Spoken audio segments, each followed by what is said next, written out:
Pertemuan Sule dan Natali akhirnya benar terwujud, namun sayang untuk berpisah. Pertemuan itu terjadi di Pengadilan Agama Cikarang, Kabupaten Bekasi pada Rabu 20 Juli kemarin. Dalam sidang beragendakan mediasi tersebut, baik Sule maupun Natali rupanya gagal menemukan kata sepakat sehingga mediasi berakhir gagal. Lantas, seperti apa sikap Natali dan Sule di momen pertemuannya kemarin? Dan seperti apa pula Natali menanggapi keinginan Sule yang ingin mempertahankan biduk rumah tangga mereka?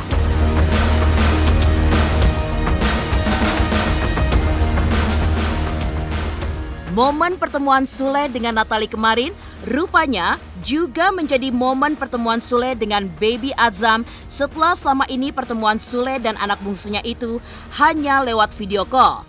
Lantas, seperti apa kesepakatan di antara Natali dan juga Sule terkait nafkah Azam yang turut pula diajukan Natali dalam gugatannya kepada Sule?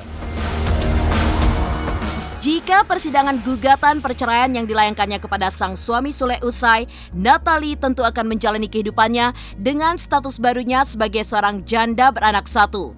Natali juga akan kembali menjadi tulang punggung bagi adik-adiknya. Lantas siapkah Natali menghadapi hal tersebut? Pemirsa, pastikan tetap di Intens Investigasi. Dan jangan lupa untuk like, subscribe, dan juga share channel YouTube ini.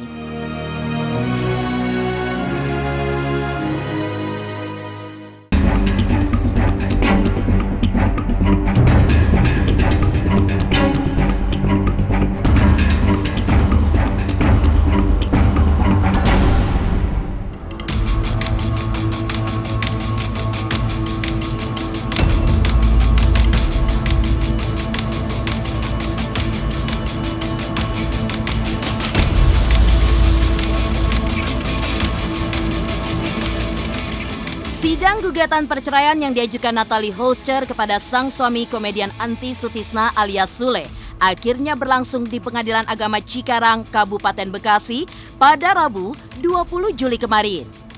Ya, sama-sama hadir ditemani kuasa hukumnya. Natali lebih dulu hadir dengan kacamata hitam yang dikenakannya sebelum akhirnya Sule pun terlihat hadir dengan mengenakan topi. Sule dan Natali pun terlihat dipertemukan di sebuah ruangan. Pertemuan perdana keduanya yang terjadi usai Natali pergi dari rumah. Pasangan suami istri tersebut awalnya terlihat seperti orang yang tidak saling kenal, hingga akhirnya Sule lebih dulu mendatangi Natali untuk memberikan jabat tangannya. Dalam momen tersebut, terlihat Natali yang tertunduk lesu di atas meja, menelungkupkan kepala seolah menahan tangis. Pertemuan keduanya akhirnya dilanjutkan dengan proses mediasi yang ternyata gagal, yang kemudian melahirkan kesepakatan untuk bercerai.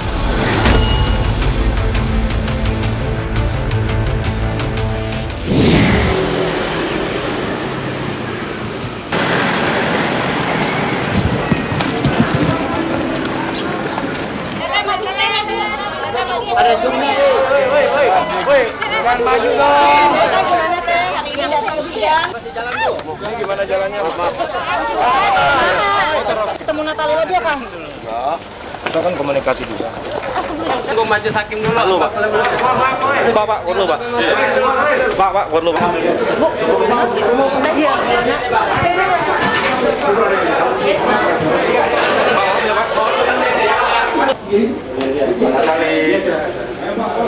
Gantian teman-teman yang dapat tadi. Pak, buka jalan, Pak. Ya, silakan.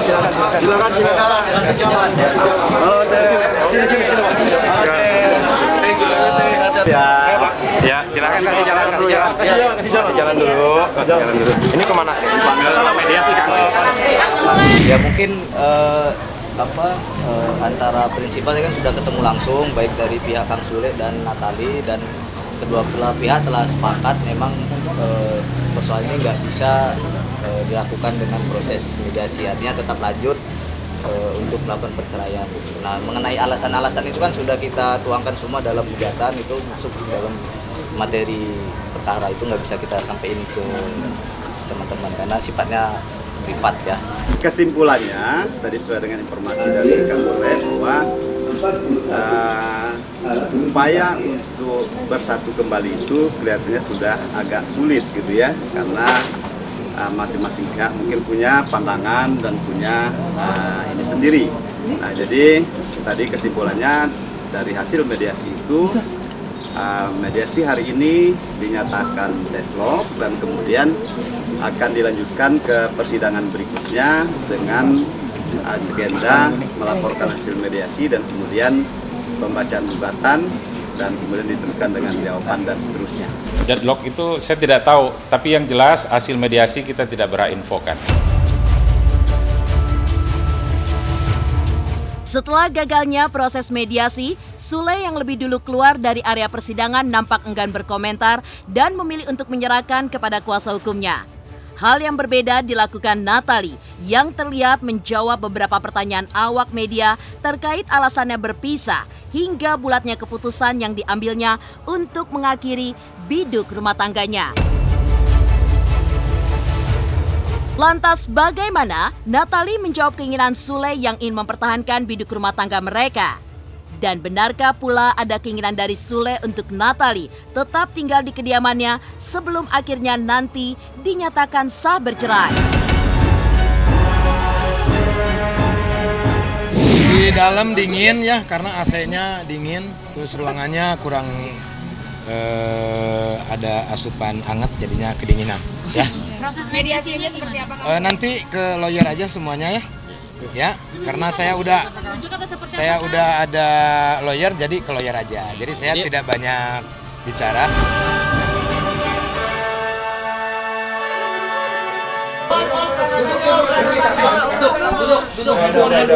Untuk pertama kali sidangnya ketemu dengan Bang Sule seperti apa tadi?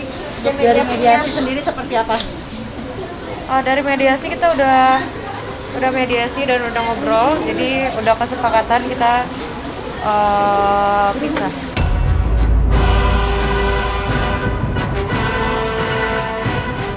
Pertimbangan pisahnya mungkin Karena kita udah ada kesepakatan sebelumnya, jadi mau mediasinya ya kita udah pisah. Yang membuat berat untuk rujuk? Ada, cuma aku nggak bisa ceritain ke kalian karena aku nggak mau menjatuhkan orang.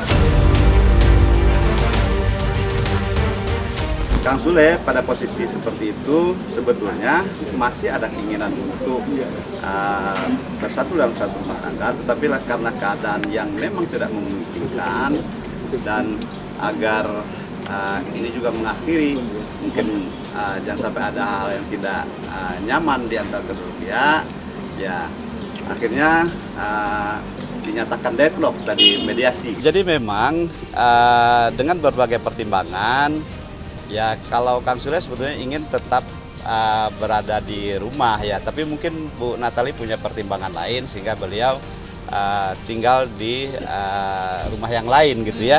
Nah itu Kang Sule memberikan artinya keleluasan ya. Kalau Oma tidak hadir di lokasi tersebut persidangan, cuman saya lihat dari YouTube ya. Dari YouTube sama kita hadir di tempat persidangan itu kan beda, ya kan? Tapi garis besarnya saya lihat berjalannya bagus, ya sesuai doa kita lah. Sidang kemarin merupakan momen pertemuan keduanya pasca Natali keluar rumah. Lantas benarkah juga jadi momen pertemuan Sule dengan putra bungsunya, Baby Atzam? Pemirsa, pastikan tetap di Intens Investigasi.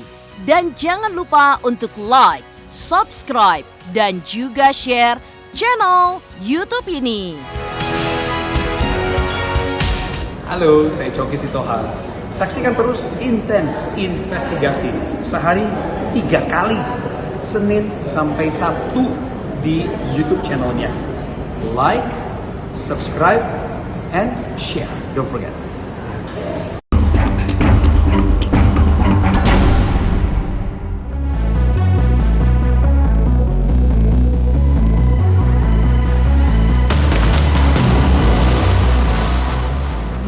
Pertemuan kembali Sule dan Natalie Hoster di Pengadilan Agama Cikarang, Kabupaten Bekasi kemarin memang sekaligus menjadi ajang komunikasi bagi keduanya yang sempat putus pasca Natalie hengkang dari kediaman Sule.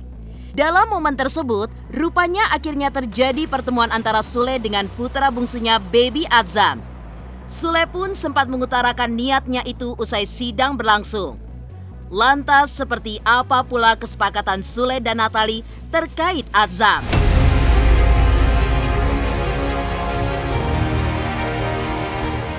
Saya mau ketemu anak saya dulu ya. Mungkin sudah 1 bulan lebih dengan berbagai timbangan untuk kebaikan kedua belah pihak. Usaha-usahanya apa aja, Bang?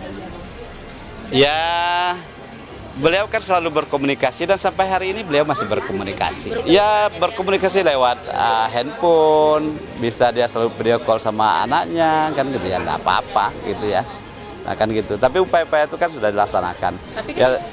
Tapi biarkanlah hal-hal seperti itu, kalau toh ada yang tidak kecocokan, biarkanlah nanti mereka yang akan berpikir dengan baik. Sesuai kesepakatan juga memang bahwa walaupun itu masih di dalam pengasuhan ibunya, tapi Kang Sule selaku bapaknya itu dapat dengan leluasa untuk bisa bertemu dengan anaknya, ya tentunya harus janjian gitu ya, dan dalam waktu-waktu yang wajar kan gitu ya. Nah, insya Allah Bu Natalie juga tidak akan keberatan dan mempersilahkan karena itu anak mereka bersama-sama. Kalau sekarang kan perceraian belum terjadi nih. Nah, berarti kan tidak diperlukan penjatuhan hak asuh karena hari ini belum diputus kan perkaranya kan. Maksudnya itu yang tadi itu kalau sudah diputus itulah yang kesepakatan mereka. Kalau hari ini mereka masih terikat perkawinan suami istri. Ya, alhamdulillah ya.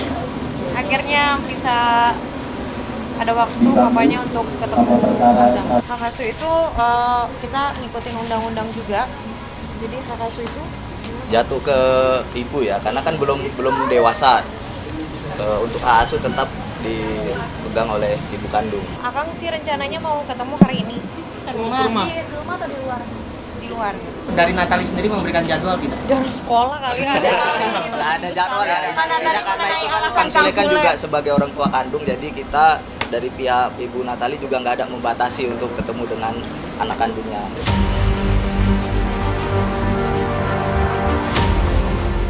Ya, selain terkait hak asuh putranya Adzam, dalam gugatan perceraian yang diajukan Natalie Hoster, memang turut pula dimasukkan gugatan terkait nafkah Adzam yang diminta Natalie untuk Sule. Menurut Natalie, Sule sepakat memberikannya uang senilai 25 juta per bulan hingga uang pendidikan Adzam yang akan disokong oleh Sule sampai usia dewasa.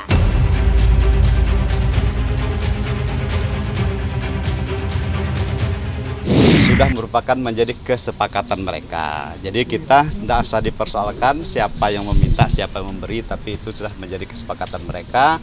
Dan alhamdulillah Kang Sule tetap ingin memberikan yang terbaik buat anaknya dan insya Allah sampai dewasa. Kalau untuk nafkah aku tidak pernah meminta ya.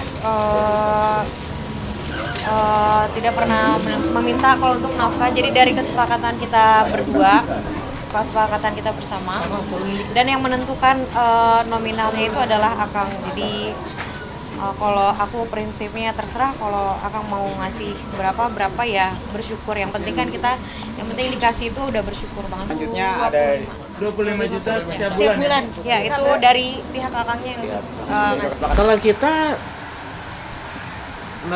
tidak ada tanggapan apa-apa ya tergantung Kuces, sebenarnya dia Natalie mah Sule aja sebetulnya, kan mereka menjalani rumah tangga itu. Sule ini mau memberikan nafkah per bulan itu sekitar 25 juta. Menurut Oma sendiri gimana?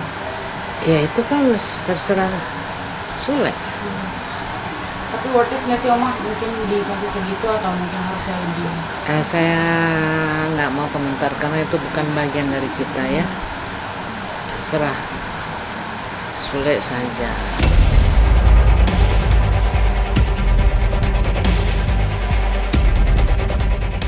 Di sisi lain, pasca ketok palu gugatan cerainya kepada Sule, Natalie tentu harus siap dengan status barunya sebagai seorang janda beranak satu. Lantas, Siapkah Natalie menghadapi hal tersebut? Dan seperti apa pula respon keluarga terkait Natalie yang akan kembali menjadi tulang punggung keluarga? Pemirsa Intens Investigasi, jangan lupa untuk like, subscribe, dan juga share channel YouTube ini. Hai pemirsa Intens, jangan lupa saksikan selalu Intens dan di YouTube channelnya juga. Jangan lupa like, comment, and subscribe.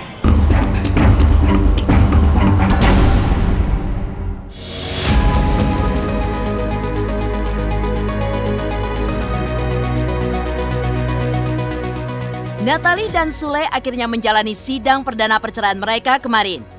Dan nantinya, jika Natalie dan Sule resmi tak lagi menjadi sepasang suami istri, Natalie tentu kehilangan penghasilannya yang biasa diberikan oleh Sule. Otomatis, Natalie pun harus siap dengan status barunya sebagai single parent, janda dengan 1 anak, dan juga kembali menjadi tulang punggung keluarga bagi adik-adiknya. Lantas, bagaimana kesiapan Natalie untuk menghadapi hal tersebut?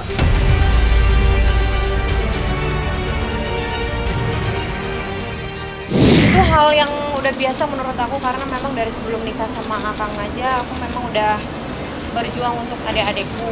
Jadi hal itu hal biasa, dan minta doanya untuk kalian juga semuanya. Semoga aku bisa stay strong untuk menjadi tulang punggung adik-adik. Dan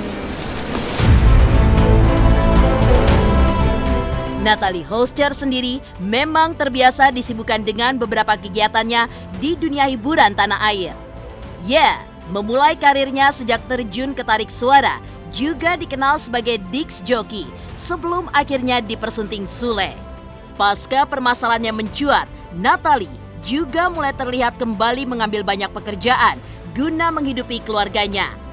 Lantas, bagaimana keluarga melihat Natalie yang akan kembali menjadi tulang punggung keluarga? Dan benarkah keluarga menilai Natalie dapat melakukan hal tersebut tanpa Sule? Nggak masalah. Ya, apalagi punya sibukan ya dalam iklan atau endorse apa-apa lah, saya nggak tahu. Memang dia terbiasa begitu. Pastinya selalu ada harapan yang terbaik lah terhadap Sule sendiri ya, dan keluarganya, terhadap dirinya sendiri juga. Kita juga keluarga begitu. Jujur, aku nggak berhak untuk mengatakan apa-apa, karena kan memang saya cuma tantenya. Cuman kalau bisa dibilang support system, saya adalah support sistemnya dia. Karena mau bagaimanapun dia adalah ponakan saya, dan dia orang tuanya udah nggak ada, jadi memang kewajiban saya untuk bikin support, untuk mensupport dia. Demikian pemirsa, kabar terkini, terpercaya, dan teraktual yang kami hadirkan hari ini. Saksikan terus Intens Investigasi setiap hari Senin sampai dengan Sabtu, tayang 3 kali sehari, yaitu pada pukul 11 siang, 3 sore, dan 7 malam, hanya di YouTube channel. Dan pastikan jangan lupa untuk like, subscribe, share, dan juga komen channel Intens Investigasi.